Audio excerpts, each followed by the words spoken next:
Welcome back to Vitas autism journey. আজকে আবারও এসেছি আমি বেশ কিছু ব্রেন জিম অ্যাক্টিভিটি নিয়ে, বায়োলেটারাল কোঅর্ডিনেশন। আমি বারবার করে কেন এই অ্যাক্টিভিটিগুলোর উপরে জোর দিই জানেন?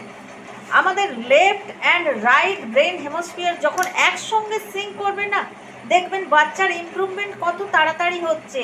এখানে এইগুলো দেখুন, logical thinking, sitting tolerance, eye hand coordination, focus.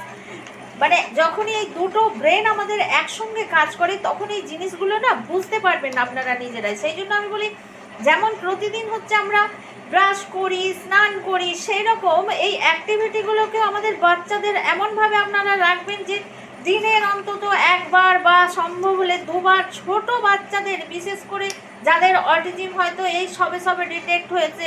আমি সবসময় বলি, যাদের হচ্ছে বেস ঠিক থাকে না, সে অটিস্টিক বাচ্চা, সে নিউরোডাইভার্স বাচ্চা হোক আর নিউরোটিপিক্যাল বাচ্চা হোক, দেখবেন তার